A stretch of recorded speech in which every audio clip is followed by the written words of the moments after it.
माँ के प्यारे भक्तों, आज माँ के चौथे स्वरूप कूष्मांडा देवी की प्रार्थना करते हैं। सुरा संपूर्ण कलशम रुधिराप्लुतमेव च दधानाम हस्त पद्माभ्याम कूष्मांडा शुभदास्तु में। माँ दुर्गा के चौथे स्वरूप का नाम कूष्मांडा है। अपनी मंद हल्की मुस्कान द्वारा ब्रह्मांड को उत्पन्न करने के कारण इनका नाम कूष्मांडा पड़ा। नवरात्रों में चौथे दिन कूष्मांडा देवी के स्वरूप की उपासना की जाती है। इस दिन साधक का मन अनाहत चक्र में स्थित होता है, अतः पवित्र मन से पूजा उपासना के कार्य में लगना चाहिए। माँ की उपासना मनुष्य को स्वाभाविक रूप से भवसागर से पार उतरने के लिए सुगम और श्रेयस्कर मार्ग है। माता कूष्मांडा की उपासना मनुष्य को आदि व्याधियों से मुक्त करके उसे सुख समृद्धि और उन्नति की ओर ले जाती है। अतः अपनी लौकिक पारलौकिक उन्नति चाहने वालों को कूष्मांडा देवी की उपासना में हमेशा तत्पर रहना चाहिए।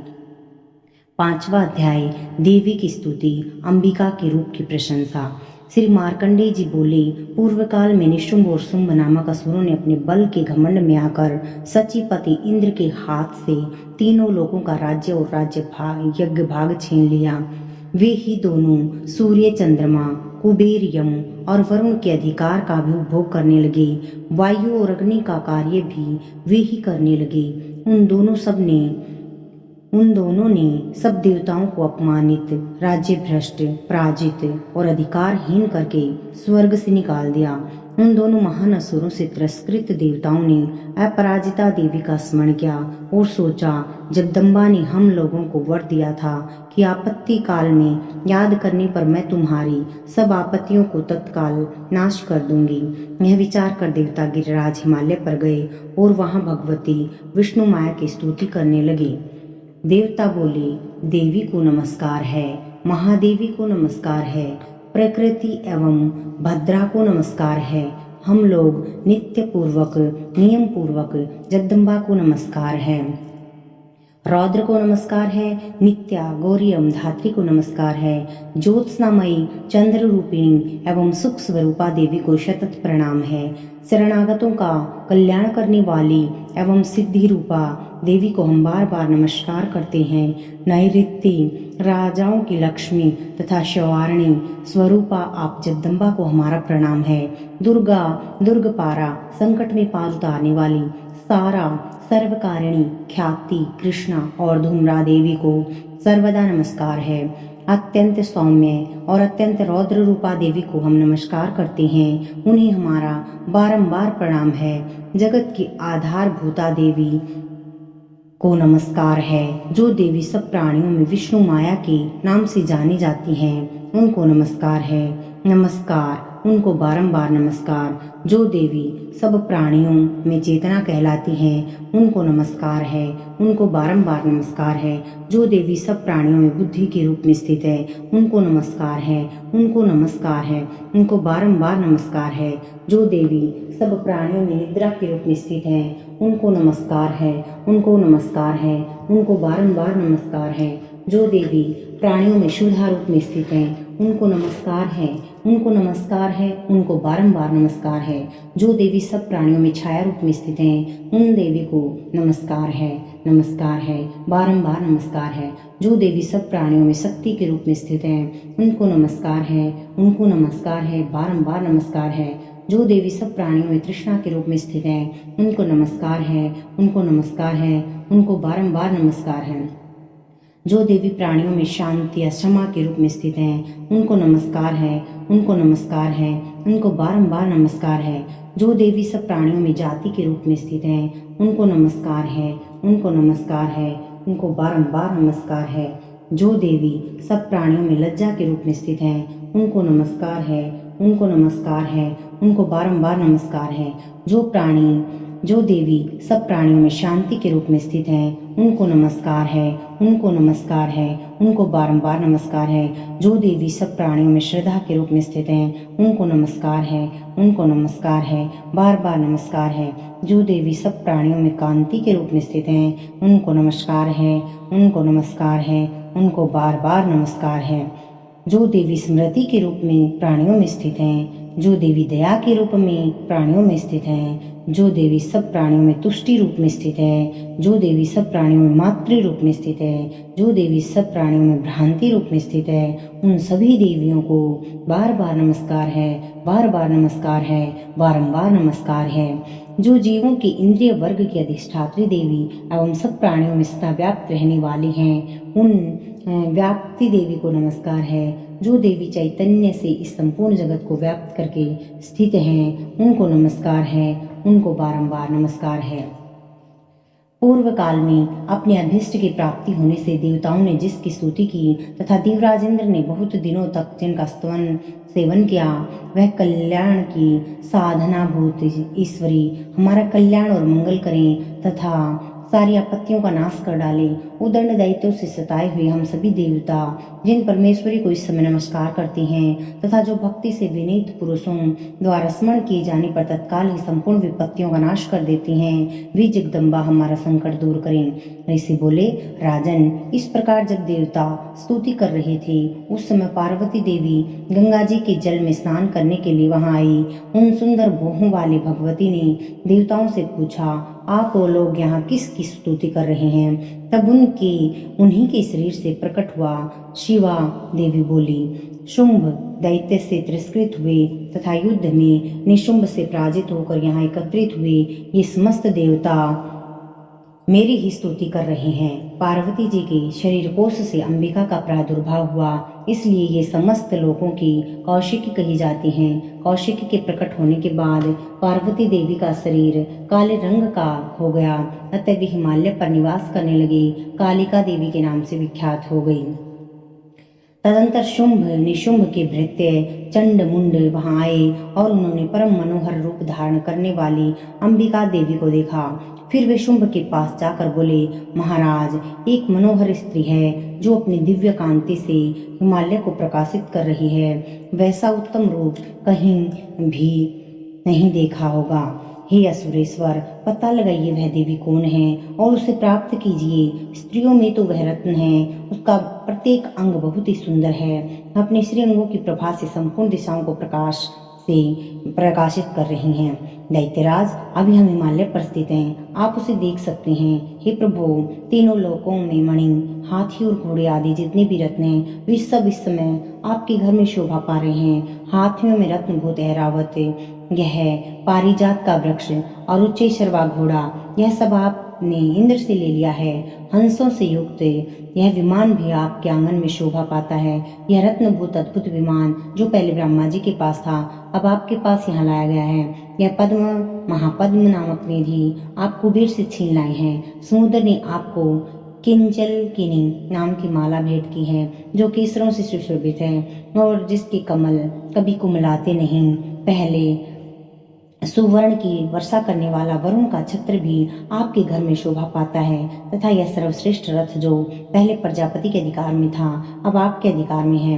दैतेश्वर, मृत्यु की उत्क्रांतिदा नाम वाली शक्ति को भी आपने छीना है तथा वरुण का पास और समुद्र में उत्पन्न होने वाले सब प्रकार के रत्न आपके भाई निशुंभ के अधिकार में हैं। अग्नि ने भी स्वतः शुद्ध किए हुए 2 वस्त्र आपकी सेवा में अर्पित किए हैं। दैत्यराज, इस प्रकार सभी रत्न आपके एकत्र कर लिए हैं। फिर जो यह स्त्रियों में रत्न रूपी कल्याणमयी देवी हैं, इसे आप अपने अधिकार में क्यों नहीं कर लेते? ऋषि बोले, चंड मुंड का यह वचन सुनकर शुंभ ने महादैत्य सुग्रीव को दूत बनाकर देवी के पास भेजा और कहा, तुम मेरी आज्ञा से उसके सामने ये बात कहना और ऐसा उपाय करना जिससे प्रसन्न होकर वह शीघ्र यहाँ आ जाए। वह दूत पर्वत के अत्यंत रमणीय प्रदेश में जहाँ वह देवी सुशोभित थी वहां गया और मधुर वाणी में कोमल वचन बोला। दूत बोला, देवी, दैत्यराज शुंभ इस समय तीनों लोगों के परमेश्वर हैं। मैं उन्हीं का भेजा हुआ दूत हूँ और यहाँ तुम्हारे ही पास उपस्थित हुआ हूँ। उनकी आज्ञा सदा सब देवता एक स्वर में मानते हैं, कोई उसका उल्लंघन नहीं कर सकता। वे संपूर्ण देवताओं को परास्त कर चुके हैं। उन्होंने तुम्हारे लिए जो संदेश दिया है उसे सुनो।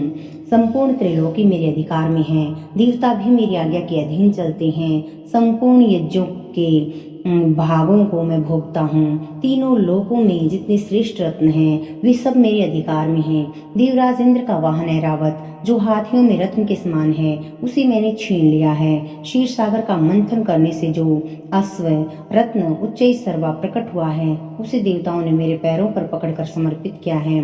सुंदरी, उनके अतिरिक्त और भी जितने रत्नभूत पदार्थ देवताओं, गंधर्वों और नागों के पास हैं वे सब मेरे ही पास आ गए हैं। देवी, हम लोग तुम्हें संसार की स्त्रियों में रत्न मानते हैं, अतः तुम हमारे पास आ जाओ, क्योंकि रत्नों का उपभोग करने वाला हम ही हैं। चंचल कटाक्षों वाली सुंदरी, तुम मेरी हो। मेरे पराक्रमी भाई निशुंभ की सेवा में आ जाओ, क्योंकि तुम रत्न स्वरूपा हो। इस प्रकार मेरा वर्ण करने से तुम्हें अतुलित महान ऐश्वर्य की प्राप्ति होगी। अपनी बुद्धि से यह विचार कर तुम मेरी पत्नी बन जाओ। ऋषि बोले, दूत के यह कहने पर कल्याण में भगवती दुर्गा देवी जो इस जगत को धारण करती है मन ही मन गंभीर भाव से मुस्कुराई और बोली। देवी ने कहा, हे दूत, तुमने सत्य कहा। इसमें तनिक भी झूठ नहीं कि शुंभ तीनों लोकों का स्वामी है, निशुंभ भी उसी के समान पराक्रमी है। किंतु इस विषय में मैंने जो प्रतिज्ञा कर ली है उसे झूठी कैसे करूं? मैंने अपनी अल्प बुद्धि के कारण पहले से जो प्रतिज्ञा कर रखी है उसे सुनो। जो मुझे संग्राम में जीत लेगा, जो मेरे अभिमान को चूर्ण कर देगा, संसार में जो मेरे समान बलवान होगा वही मेरा स्वामी होगा। इसलिए शुंभ अथवा महादैत्य निशुंभ शुंभ ही यहाँ पधारे और मुझे जीत कर मेरा पाणी ग्रहण कर ले। इसमें विलंब की क्या आवश्यकता है? दूत बोला, हे देवी, तुम अभिमान में भरी हो, मेरे सामने ऐसी बातें मत करो। तीनों लोकों में ऐसा कौन मनुष्य है जो शुंभ निशुंभ के सामने खड़ा हो सके? देवी, अन्य दैत्यों के सामने भी सारे देवता युद्ध में नहीं ठहर सकते, फिर तुम अकेली स्त्री होकर कैसे ठहर सकती हो? जिन शुंभ आदि दैत्यों के सामने इंद्र आदि देवता भी युद्ध में खड़े नहीं हुए, उनके सामने तुम स्त्री होकर कैसे टिक सकोगी? इसलिए तुम मेरे ही कहने से शुंभ निशुंभ के पास बेहिचक चली चलो।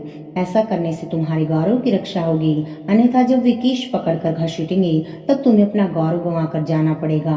देवी ने कहा, तुम्हारा कहना ठीक है, शुंभ बलवान है और निशुंभ भी बड़ा पराक्रमी है, परंतु क्या करूं? मैंने पहले बिना सोचे समझे प्रतिज्ञा कर ली है, अतः अब तुम जाओ। मैंने तुमसे जो कुछ कहा है वह सब दैत्यराज के सामने आदर पूर्वक कहना, फिर जो उचित जान पड़े वह कर ले। छठा अध्याय, धूम्रलोचन वध। श्री मार्कंडेय जी बोले, देवी का यह कथन सुनकर दूत को बड़ा आश्चर्य हुआ और उसने दैत्यराज के पास जाकर सब समाचार विस्तार से कह सुनाया। दूत की बातों को सुनकर दैत्यराज कुपित उठा और वह सेनापति धूम्रलोचन से बोला, धूम्रलोचन, तुम शीघ्र अपनी सेना साथ लेकर जाओ और उस दुष्टा के केस पकड़कर घसीटते हुए उसे बलपूर्वक यहाँ ले आओ। यदि उसकी रक्षा करने के लिए कोई दूसरा खड़ा हो तो वह देवता, यक्ष या गंधर्व ही क्यों न हो, उसे अवश्य मार डालना। ऋषि बोले, शुंभ के इस प्रकार आज्ञा देने पर धूम्रलोचन दैत्य 60,000 असुरों की सेना साथ लेकर वहां से तुरंत चल दिया। वहां पहुंचकर उसने हिमालय पर रहने वाली देवी को देखा और ललकार कर कहा, अरे तू शुंभ निशुंभ के पास चल। यदि इस समय प्रसन्नता पूर्वक मेरे स्वामी के समीप नहीं चली तो मैं तुझे बलपूर्वक बालों को पकड़कर घसीटते हुए ले चलूंगा। देवी बोली, तुम्हें दैत्यों की राजा ने भेजा है, तुम स्वयं भी बलवान हो और तुम्हारे साथ विशाल सेना भी है। ऐसी दशा में यदि मुझे बलपूर्वक ले चलोगे तो मैं तुम्हारा क्या कर सकती हूँ? ऋषि बोले, देवी के यह कहने पर असुर धूम्रलोचन उनकी ओर लपका। तब अंबिका ने शब्द के उच्चारण मात्र से उसे भस्म कर दिया। फिर तो क्रोध से भरी हुई दैत्य की विशाल सेना और अंबिका ने एक दूसरे पर तीखी सहायकों, शक्ति और फरसों की वर्षा की। इतने में ही देवी का वाहन सिंह भी क्रोध से भयंकर गर्जना करने लगा और उसके गर्दन के बालों को हिलाता हुआ असुरों की सेना में कूद पड़ा। उसने कुछ दैत्यों को पंजों की मार से, कितनों को अपने जबड़ों से और कितने ही महादैत्यों को पकड़कर दाढ़ों से घायल करके मारा। उस दिन ने अपने नखों से कितनों के पेट फाड़ डाले और थप्पड़ मारकर कितनों के सिर धड़ से अलग कर दिए। देवी के वाहन उस महाबली सिंह ने अत्यंत क्रोध से भरे हुए क्षण भर में ही असुरों की सारी सेना का संहार कर डाला। शुंभ ने जब यह सुना कि देवी ने धूम्रलोचन असुर को मार डाला तथा उसके सिंह ने सारी सेना का संहार कर डाला। तब उस दैत्यराज को बड़ा क्रोध हुआ, उसके होंठ कांपने लगे। तुरंत उसने चंड और मुंड नामक दो राक्षस महादैत्यों को आज्ञा दी, हे चंड और हे मुंड, तुम लोग बहुत बड़ी सेना लेकर वहां जाओ, उस देवी को बाल पकड़कर अथवा उसे बांध कर शीघ्र ले आओ। यदि इस प्रकार से लाने में संदेह हो तो युद्ध में सब प्रकार के अस्त्र शस्त्रों तथा समस्त आसुरी सेना का प्रयोग करके उसकी हत्या कर डालना। उस दुष्टा की हत्या होने पर तथा सिंह के भी मारे जाने पर उस अंबिका को बांधकर साथ लेकर शीघ्र ही लौट आना।